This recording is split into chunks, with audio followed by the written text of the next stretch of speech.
Buraadhaanii Ruutaa fi Faranjuun Ayisoo galatee jechuun jajjabeessan. Ashamaa akkam jirtu hordoftoonni kiyya marti keessan siniin jecha subscribe like gochuun na jajjabeessaa siniin jecha jechuudha. Guyyaa kaleessa haala kanadhaan viidiyoo waraabeen eessa jirta lubbuun han jettanii Dubaay Raaskee lafa jedhamu baadiyyaa ishiin jira kinoo haala kanadhaan oomishu jechuudha. Hasumaanii haa ta'u malee egaa guyyaa kaleessa argitaniitu jechuudha. Akkatti dastaa xafanii lafa kaa'anii butbutanii shirootti naqanii shiroo dhadhanii achi jechuudha. Buraan immoo har'a kaleessaaf natti fakkaata Ruutaan na bilbilteetu sin barbaadanaan jettee faranjii faana dhufu jedhee abdiin qabaa jedhee jechuudha. Akkuma inni beekate faranjii faanadha jechuudha kanii ishiin dhuftee jechuudha. Haa ta'u malee inni dura garuu jireenya ishii keessaa akka ba'uudha. Akkasumas illee oofaa keessaa lafa isaaf hin malle dhaabbatee kana booda immoo isaan agarsiisaa. Akka inni jechaa ture jechuudha. Jalqabarratti eenyumti keessanuu jireenya Ruutaa fi jireenya Abiraam keessaa bahaa isaan nagaatti waliin haa jiraatanii Abiraamii fi Ruutaan gargarin ba'anii jennaan diddan jechuudha. Diddan singursinaan diddan dhumni isaa maal akka ta'u garuu hin beeku. Viidiyoo sana keessatti jalqabaa kaasanii hanga xumuraatti akkam akka isaan gochaa turan baay'ee nama jibbisiisa dhugaa dubbachuudhaaf irraallee haasa'uudhaaf jechuudha. Lafa waca akkanaa dhaggeeffachuun barbaachisaa miti. Haa ta'u malee iyyuu egaa Ruutaan isa argitee gaayaa dhufteetu jirti jechuudha. Haa jetteenii kaleessa maal gochaa turtanii maalidha jennaanii egaa kan jecha isaan turanii Ruutaanii haadha gaa'ilaatii gaa'ila Ruutaa keessaa bayiidha kan isaan jechaa turan jechuudha. Ishiinis immoo jireenya koo keessa maaltu sin galchee maaltu sin dhibee baha jireenya koo keessaa eenyuma keessaniyyuu sin hin galchuu eddayoomii ati jireenya kiyyaadhaa fi kan akkattidhaanii dubbachuu barbaadde haasa'uu barbaadde bilbilas jalaa fudhattanii warqin inni kuniyyuu kan saate jechuudha. Yennaan sii baasee sii kennu yennaan lakkan hin barbaadu atumti fudhadhu jetteen jechuudha. Egaa ati kana siif achi kaattu maalidha sana keessa xilliqqi sana keessa hin buutaa maalidha wanta akkanaayi elaa qarshii wayii immoo barbaaddee yoo ta'eera ta'e achi xumurtee gara kiyya dhuftee tataananii ani meesuma addeeyyuu waan ansitti kennu hin qabu hin jiru birreen hin jiru qarshiin jette jechuudha. Dhugaa keetti Ruutaa amma ishiin taayibbariidha jechuudha kan bitaa jirtu haadha mucaati haannan bitte jechuudha. Ni galeera kanaafi isaaf yoo ta'e jechuudha. Akkamittiinis Hermeellaa gante gaaffii amma immoo Abeel Duwwaatu wajjiniin ta'eetu jira jajjabeessaatu jira jechuudha. Ati gara Ruutaatti immoo deebi'atti jirta jechuudha. Ishiinis irratti barteetu jirti. Kanaafiyyuu of hin fakkeessina. Warra natti siqan narraa fageessuudha kan sin barbaaddanii. Namoonni gaariin kamiyyuu akkana wajjiniidhaan ta'an hin barbaaddanii. Kan ishiin jettee sanarrattis immoo qarshiidhaan isaan gooyyoomsee Roobeelis ta'ee Faranjis ta'ee jennaan faranjiidhaan sirritti hin beektaa eenyu akka inni ta'e na caalan beektaa jennaan eeyyee kaleessadhaanii isaan nan beeka amma garuu isaan hin beeku amala jijjiirrateera jenneen jechuudha. Garbachuudhaa fi maaliyyuu haa ta'u faranjiin ani qarshiitti nyaataa Abiraamii fi Ruutaatti jedhe iyyaadu sammuu koo keessaa san fidu jechuudha. Hillidhuma san jedhan sana xiiquma san jedhan sana bahuudhaa fi hanga kanaatti kan isaan deemaa ta'u jiran jechuudha. Dhuftee gaarratti fataa jettee jechuudha. Irratti jettee jechuudha. Fataa irratti jettee haasawaadha jechuudha kan isheen turte jechuudha. Yoo barbaadde bilbilas fudhadhu warqis kan saatte shiroo yoo barbaadde barbaree yoo barbaadde daasiseen si ergatteeni isatti shiroo jettanii barbareen butbutee baxabbadhe itti naqannan of eeggannoo guddaa eelaa faranjii akka jettanii akka hin xuuxne jette kan keemmoo itti fufadhe jalqabumayyuu tokkoon shiyyuu calli jettee hin teenye taanaanii ishiidhaaf hin oolu ishiin agarsiisa guyyaadhaanii isa biraan ruutuun bira dhaabbatee ati isa kana jettaa homaa tokko irraan hin goone homaarraan hin geenye waanta ta'eef guyyaa tokko harkasaa cabaadhaan guyyaa tokko miillasaa guyyaa tokko ijasaa akkasittidhaanii siif ergina dhaqanii ishiidhaan jedhee jechuudha siin galchuu siin dhibu siin galchu jetteen jechuudha siin dhibu manaamiin kiyya mee dhiyoo kana jirti kan nama ajaa'ibu baadiyyaa waan ta'eef qilleensa saariifi waan ta'eef jechuudha alatti yaa'anii tataa'u jechuudha animmoo dhokadhee dhufee waraabuu kiyya hanga ta'etti jechuudha akkasidha siniin jechuun jaaladhaa bilbila immoo yoo danda'amaa ta'ee deebisii fi yoo ta'u baate immoo fudhadhu kan kooyyutti sii dabalaa makiinaa immoo hin barbaadaayi makiinaa tafeedhe jennaan makiinaa hin barbaadaa isa sinii kenninuyi kanii ishiin jechaanii turte jechuudha inni yoo amala isaa jijjiirrateera deeffateera yoo ta'e bilbila isaa itti deebisna kan inni jedhe jechuudha baay'ee nama ajaa'iba dhugaa dubbachuudhaaf jechuudha hin beekan jechuun nama tokko jireenyi karoottaati jireenyi kana biraa miti isaan alaafinnatii maal fudhatanii nama kanaan akka reeban baay'ee nama dhibaa jechuudha dhugaa dubbachuuf hojii hojjechaa jiru itti reebbitii kanaa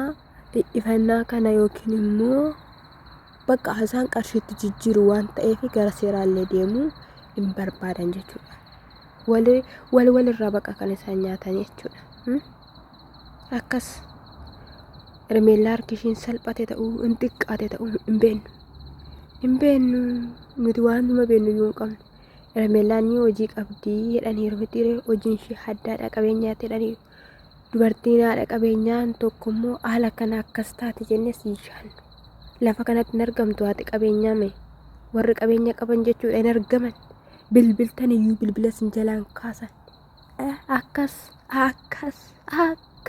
hordoftoon innaa jechuudha faranjiinis immoo dhuma irratti sitti fakkaate duuriyyeedhaaf warqiin hin malu sirraan bareedu jennaan ruuttanillee hin bareeda jettee akkamitti bareeda jennaan isa osoo hin taane warqichatu bareeda kan ishiin jetteen jechuudha booda irratti isoo galateedhanii achitti gaafa sabiraa deemanii itti deebitee ruuttan akeekkachisatti laatte warra nafaana jiran warra na bukkee ta'an nama tokko ati xuxxeetta taanaan sin darbadha sina ayetteen akeekkachisatti laatte achi booddee immoo inni immoo maal jedhaa daa'imummaa deebi'ee fedhe jalqabumayyuu maalidhati nama guddoo miti ati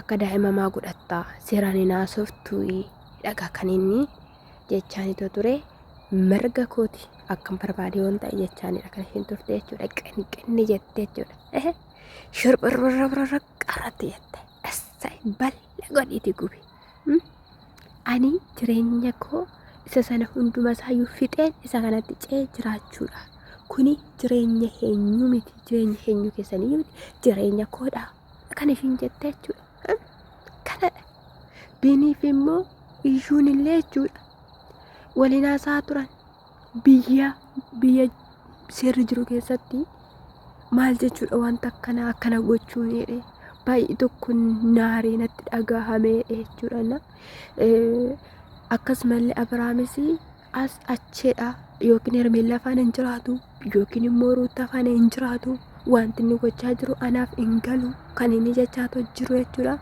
egaa obboleettiin Dastaallee naa bilbilaa turte bilbila jalaa kaasuu hin dandeenye akkasitti namni sun akkas ta'eedha kan inni jechaa ture jechuudha.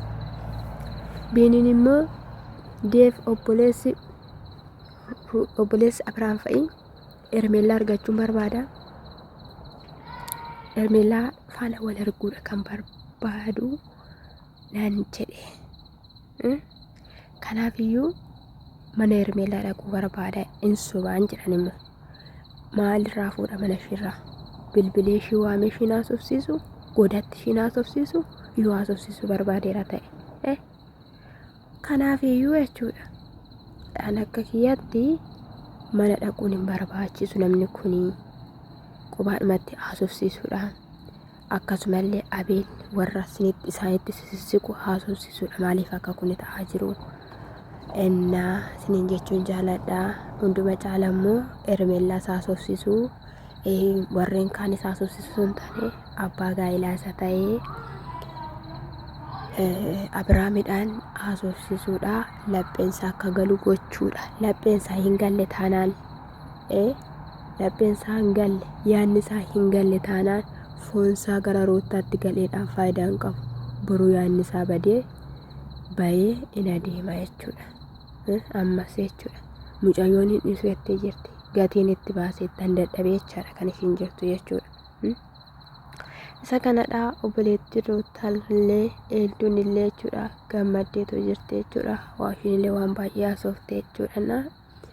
Maatiin Abiraamis maatiin Ruutaas jireenya akka waliin jiraatan dhala isaanii akka waliin guddifatanidha. Waliin guddisuu qabdu. Dhalli keessaniin miidhama karaan ta'an irras hin jalaa bu'aa. Boruun fiduu keessaniin ilaala maaltu itti dhaga'ama. Sammuu mucaa kanaadhaaf maaliif hin yaadneedhanillee gorsa jajjabaa ta'ellee laataniifitoo jiru.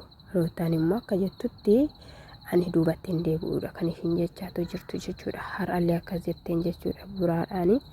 Amma araarri numa bu'aa nagaan numa deebi'a gammachuu numa arginaa jenneetuma yaadna siniin jechuun jaaladha.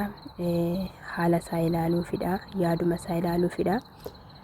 Egaa ani guyyaa kaleessaa fidoo isaanii waraabe malee illee irraallee hin dubbanne jechuudha. Abiraameen illee jechuudha wanta keessa jirtu keessaa haala keessa jirtu keessaa of qoxxobii of eeggadhu. Ruutaanis of hin mari'adhu Abiraamis illee of hin mari'adhuudha kanii jechaadhu kan tureen jechuudha. Yaada bareedaa ta'e bakka kan ani nama sana eessatti arge viidiyoo isaa jechuudha.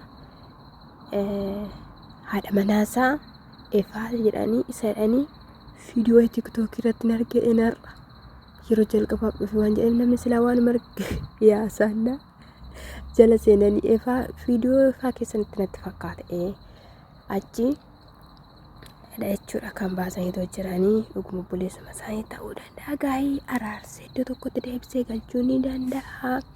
Garuu ammallee shakkisiisaadha siniin jechuun jaaladha.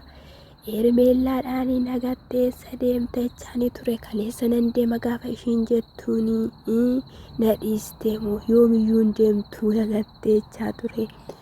Isa kanaafiyyuu wanti beeknu hin jiru garuu immoo jechuudha otoo tokko ta'anii lapheen isaanii yaadni isaanii wal bira jira gargar ba'anii gaa'ela biraa ijaarratanii jiraachuun isaanitti in ulfaata dhugaa dubbachuudhaaf yeroo namni fidee walitti araaramaa jedhaniin jarri walaammatti yeroo achi walirraa sittee Abiraam immoo dubartii biraa qabatee Ruutaan bun jettee haarti.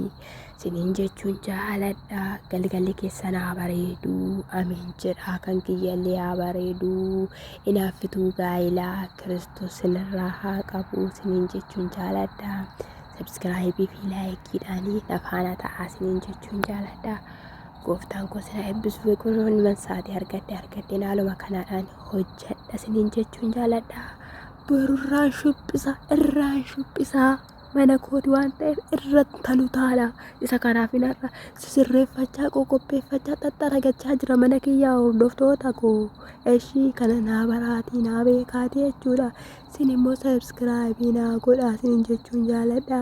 Akkamitti yuutuubii banatu warri jettan maal obboloota kiyya amma akkattan sinitti himuun qabuus ani waayifii hin qabu inni waayifii argadhe sagalee dhuma namaa viidiyoo namaa kana dhaggeeffadheen irraa tuttuqaa dhaqaatii barnoota yuutuubii isa jedhu sana barreessaati mata duree irratti sinii dhufaati seenaatii ilaalaa waan hundumayyuu jechuudha. Yeroo jalqabaa siniif hin galu irra deddeebi'aati ilaalaati jechuudha. Koottaa banadhaa hojjedhaa wal kakaasaa wal dadammasaa bakka jirtanii Oromoon marti keessan.